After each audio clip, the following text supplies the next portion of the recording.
hiding under the ward, protecting against the smoke move, and gets to finish the game with a beautiful Chain Frost. Yeah, it's definitely one of my favorite teams to watch because I always feel like I learn something new whenever they play. And Sonics, you know, they're one of those teams that has potential. This time, like you said, though, it might have just been a bit of an outdraft with the pickup of that Doom. But, you know, there's still more games here for the group stage. Just because you end up losing this one doesn't mean that the rest of your games aren't going to go exceptionally well. And this one, unfortunately, is just going to be the, RNG taking it 2-0. But we have more games here on the stream. It's such a busy 4 days of Dota, honestly. The next game coming up here for the stream is going to be some more NA Dota, facing off with Team Secrets. That is going to be super, super hype. Waga and I will be here to narrate that, but we are going to take a short break. So, yeah, make sure that you stick around. You don't want to miss this next game.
I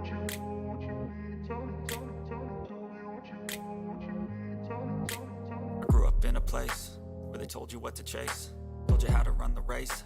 Every move was on the page, but I didn't like their way. Had to fight and misbehave, had to find a way to change, had to leave to find my way. Caught up in a daydream, I beat my mind up there almost daily. It's how I pass time, no opinions safely. It's how I understand what I want in this place, see. Cause everybody wanna tell you bad things, what could go wrong, what fame brings. But success is a finicky thing, and if you ain't sure, no, it'll never be. I don't wanna let myself down, myself down.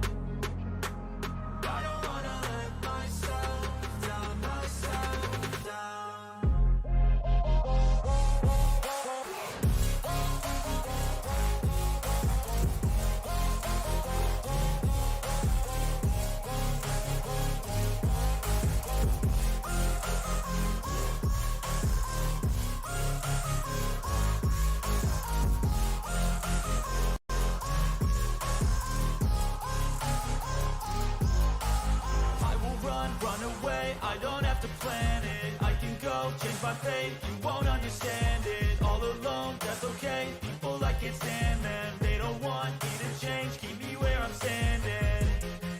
And I don't wanna be.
Hey Dota over here on the C stream here for the TI-11 group stage. This time it's going to be TSM FTX, and they're facing off with the last chance qualifier champs here, Team Secret. What from this series, Wagga? We can expect some absolutely fantastic Dota. Team Secret looked very strong in the last chance qualifiers, so even though they are one of the teams to go through the qualifiers, I think that they are in good shape right now.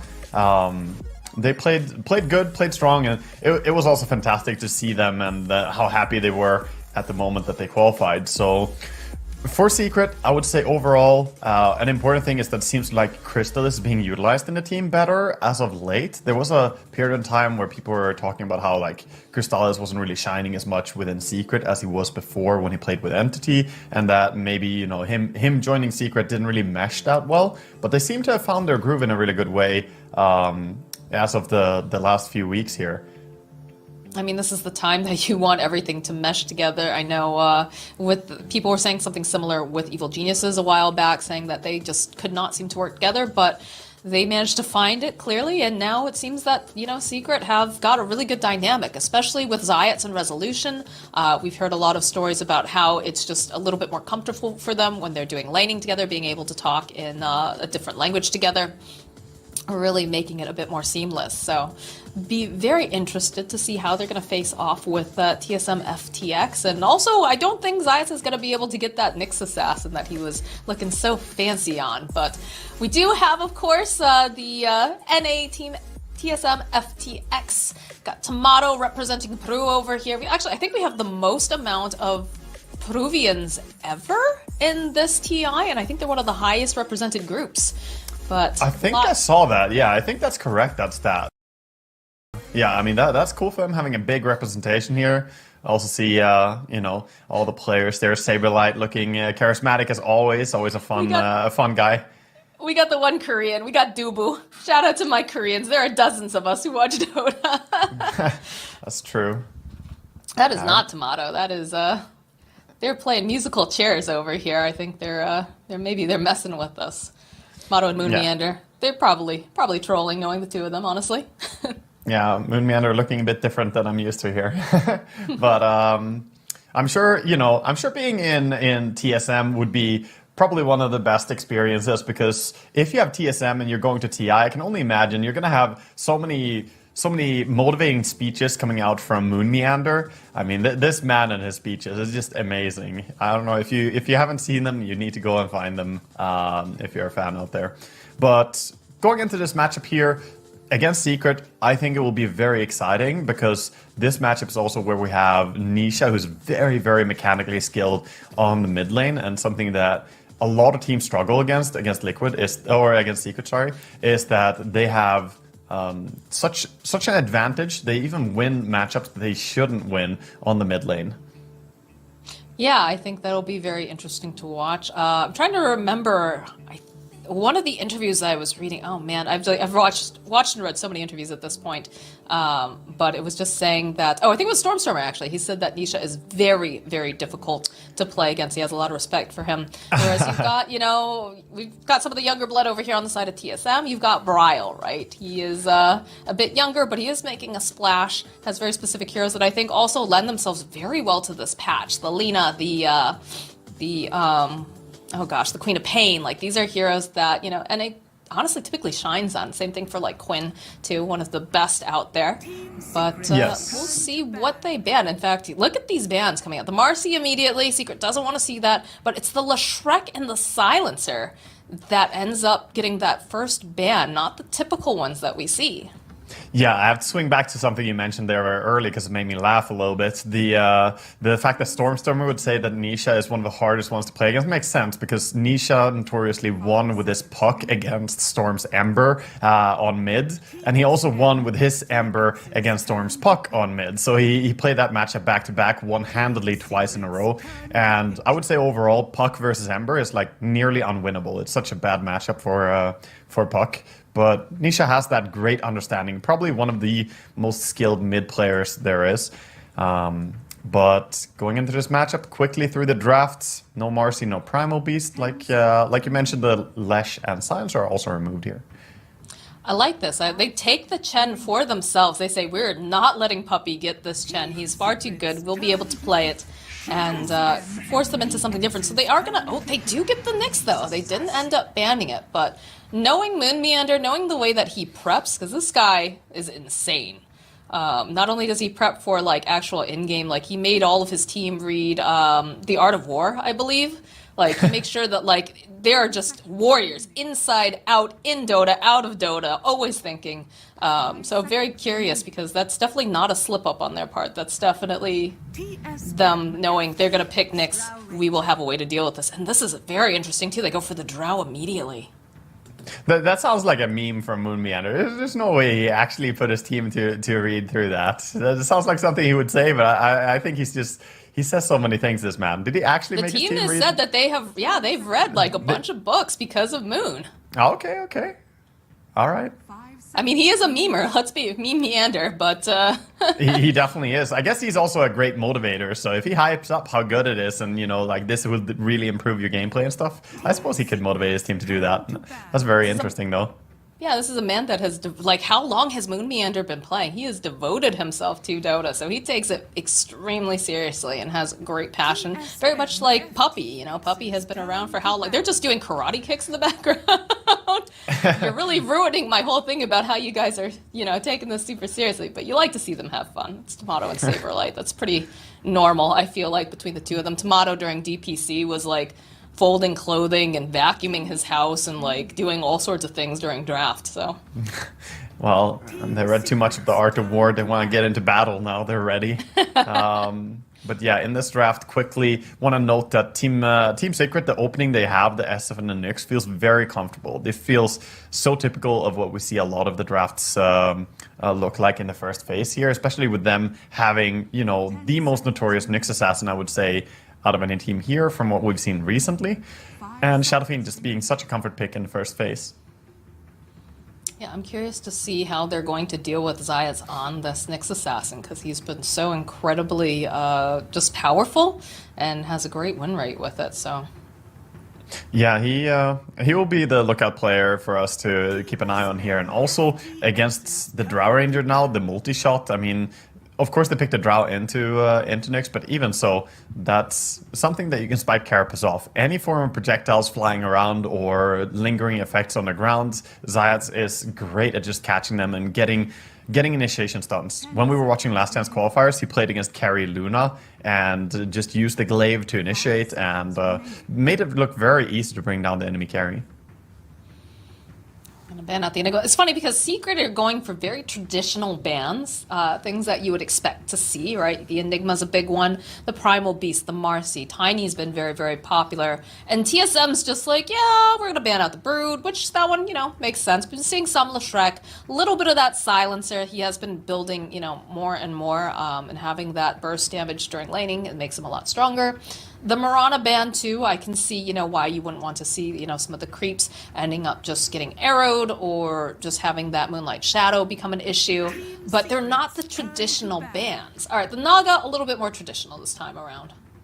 Yeah, Naga is a smart ban as well when you're playing into Shadow Fiend. Shadow Fiend Naga, in my opinion, it's a lot of AoE armor reduction. You have the Riptide, you have the SF Aura, and then you also have possible sleep into SF Ulti, which, is a strong kill potential against anything pretty much. So, smart ban, and also a hero that Drow Ranger doesn't really want to deal with. I'm curious who's going to be the frontliner for the side of TSM. Because you definitely need something that can position itself very forward, so that way the Drow does have the freedom of moving around and kiting. I did like the ban on the Tusk just because of that snowball save could be very, very handy and also makes lane very strong with the tag team. Crystal Maiden though, that's a hero that I don't think we've seen on our the Puppy Maiden. Coming in. He has always enjoyed playing this hero as support. It's a Puppy classic. Maybe we will see some Heart of Taras coming out for the old days. I remember he went for Heart of Taras first item, I think, even on his support main. Oh, some ridiculous days. But I would like a summon strat here coming out from TSM. Okay, no, they will oblige. Yeah, so going with Visage, we might see something similar almost to what we just saw RNG execute, because now you have Chen, you have Visage, you have Drow. This can turn into a pretty fast push lineup. Shaker can also fill the role of the Tiny, pretty similar. So if you pick a mid hero that's pretty push heavy as your final pick, then Team Secret have to really be careful about not getting run over. Granted though, their lineup is better against push. Sorry. Right, no. I see the Shaker, and all I can hear, because the last couple of days, I've just seen Kips mention, like, teams love Earthshaker, but they always lose with it. The allure of the Earthshaker during TI is so strong, but she just thinks that it's a disaster. Yeah, it had like 30% win rate during Last Dance qualifiers. It was, not very successful overall. Could also just be that the teams that like playing it were not the teams that happened to be successful. As we didn't really see, I don't think Secret ran it much at all, or that I can remember. And same for Liquid, they kind of avoided it a lot. I like this Dawnbreaker a lot, right? Because Drow is wanting to sit further back whenever possible. And also, this Dawnbreaker can kind of jump into the middle of some of these fights, but also if the Shadow Fiend is off farming and they try to make, these rotations or ganks, they have to be very aware of that Solar Guardian jumping in at any time. Yeah, I like it as well as a way to combine a little bit with Nyx. Anytime a team drafts Nyx, I like if they have something to globally help the Nyx get a pick off. Be it, Invoker mid, a Zeus, a Dawnbreaker, or a Spectre. It doesn't really matter what it is. Just something to help Nyx have a chance to find people that can die quickly. But Dawnbreaker does pretty well against Zeus strats in general. She has, 3 AoE damage abilities, which is pretty fantastic. Why aren't we seeing Dawnbreaker picked up more? Because I feel like there was a time where obviously she was very, very strong, but it's not a hero that we see a whole lot of like we used to. I think some of the nerfs just made her fall off a little bit, and then also teams kind of figured out how they wanted to, deal with her in the early phase, and less people got caught out by her. I even feel like just a simple thing as positioning in lane, people are not as bad about where they're positioning against her, because she is tricky. She jumps towards you and then she uses the Q. But even now, like if you happen to be right next to a Dawnbreaker, you can just walk to the other side of her while she's using the Q, and rarely does she land the full combination. All right, so we're coming down to the last couple bans. What do you think we're going to... So you're saying that you want to see a stronger push coming out from the side of TSM? Is that the general consensus? Yeah, I think I would like for them to add something here that increases their push capacity even more and just lean heavily into that. They don't necessarily have to stress out. Their late game is completely valid if they want to take this game later. That's possible for them. But I think they just have a good setup here, and I'm always a bit concerned about Chen, right? I've just said this multiple times when we're casting together. I feel like that hero gets to a point where he starts falling off more and more. So a push lineup would utilize the pre-minute 20 timing harder, and that's when Chen really thrives. After minute 20, he falls off pretty hard. Yeah, I'm a big fan of the Dubu Chen because he does collect such an interesting group of creeps depending on what is needed. He also likes to send creeps up to certain parts of like the map to try to aid depending on what's needed as well. So I feel like they're going to be very efficient with this, but they're going to ban out the Puck. And this is it's going to be the Brile hero most likely. Yeah, it feels like secret with this Puck ban are protecting that they want to pick an elusive last pick hero. So I'm expecting it's a carry SF and that they want to have something, maybe even down the roads of a spirit hero who can jump in and get on top of Drow Ranger. Mm-hmm. But TSM have to reveal first what they want to go for. Yeah. You have to be careful when they have that Nyx Assassin too. You can't go too squishy. Yeah, deliberating a bit. They still have a full minute on the time, so take your time here. You can think it over. Like, they don't seem completely sold on what they're going with yet. Take the time and discuss it, as you've got plenty of time over in the draft here. Mm.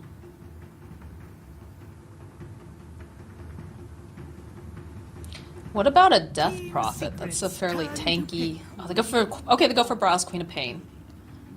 Yeah, that is a very action-heavy hero as well, so it can enable the push that they already have just by fighting a lot and then be able to capitalize on that and get control on the map.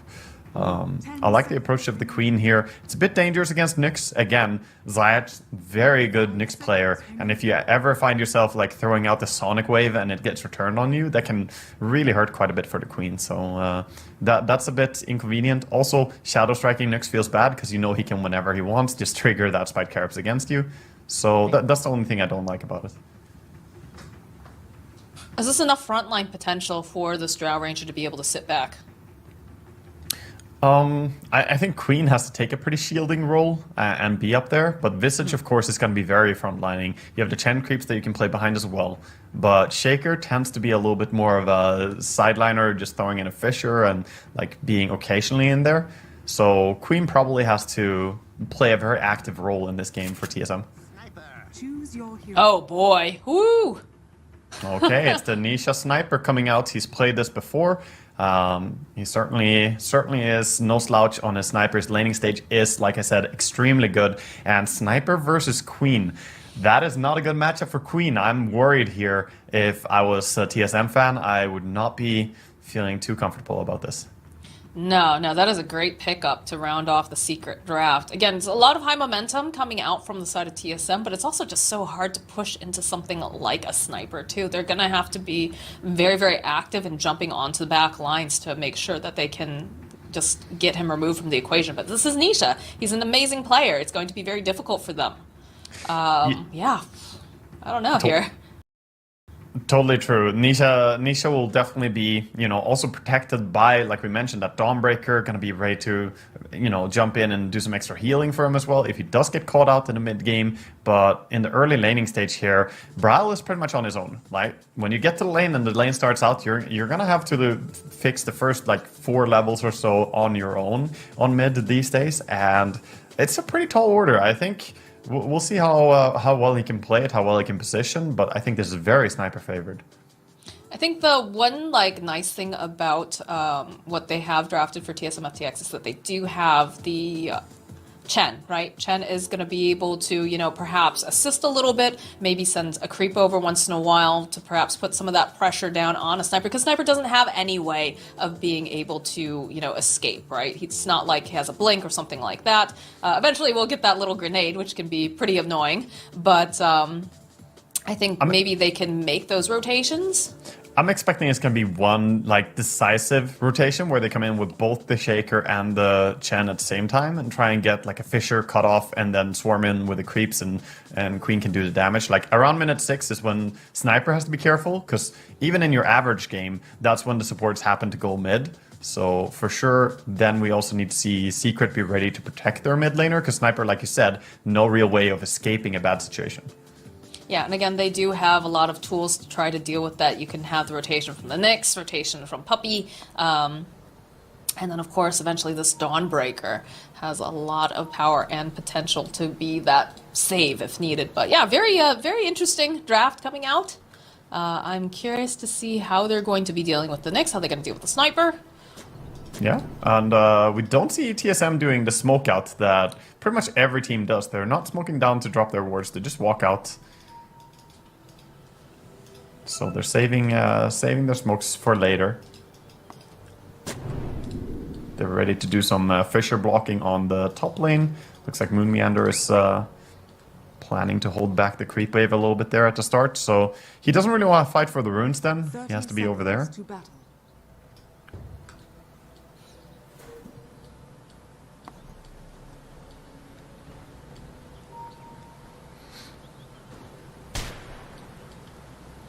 The high five spam. High-fiving the tower nonstop. No one's going to take the bait, Bryle. Yeah, no, they're not falling for that. Dude gets a couple clicks off over here onto Rezo, but Tomato needing to be careful as well. Doesn't have any way to really shove them off.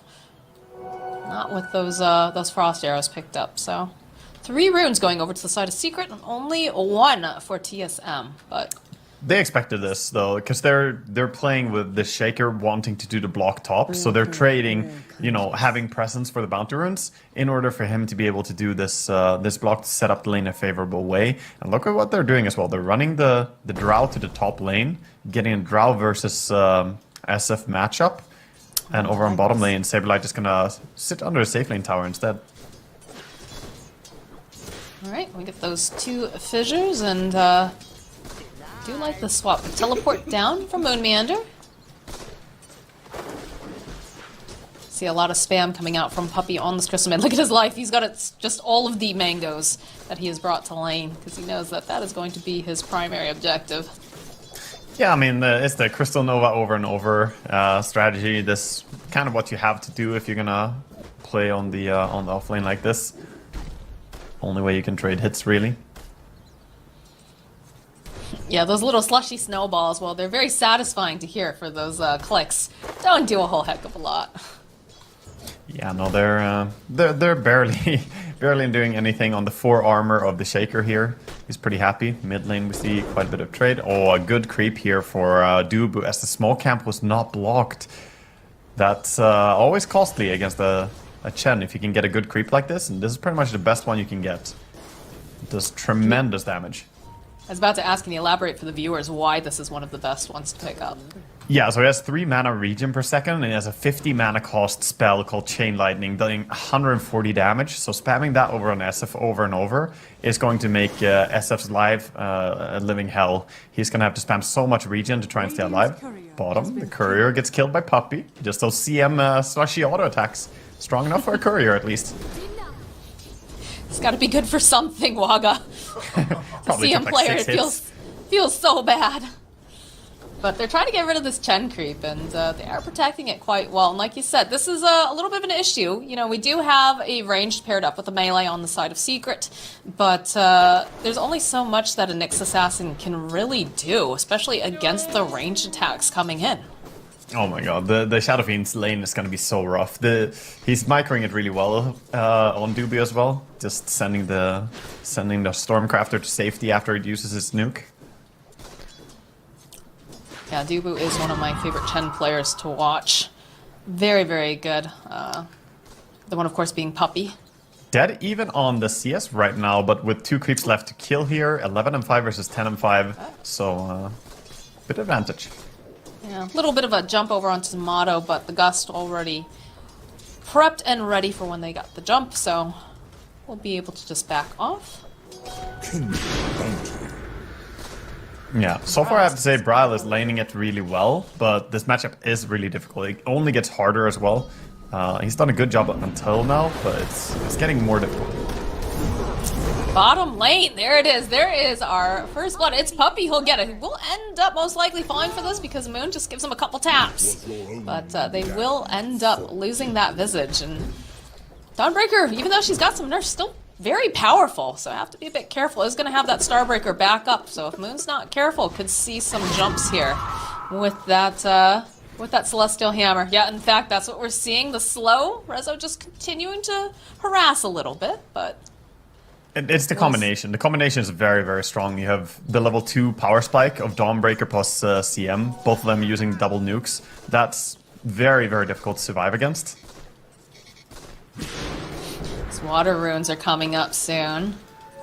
Bryle will snap up top, and you can see Zayats was sitting on the other one, but he's going to be able to take that away here. Nisha does have to be careful. He's got tangos on him. Puppey chasing Moon, but oh, can he get him? Gets the frostbite off. There's a little bit of vision. Wouldn't be under. Should be eaten. No, he's not going to be able to walk away. Not with that last hit with the Nova.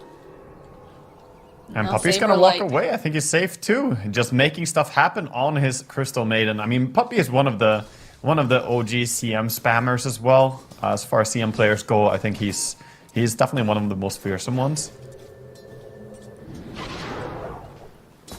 This will, of course, give the opportunity for this rotation to the mid lane. So a little bit of a bottle refill for Bryle, trying to make something good out of that death. But it does make it difficult for Saberlight now, because he said this is a very potent lane. And so because the Earthshaker went to the mid lane, Secret realizing that they can make the play on Saberlight bottom.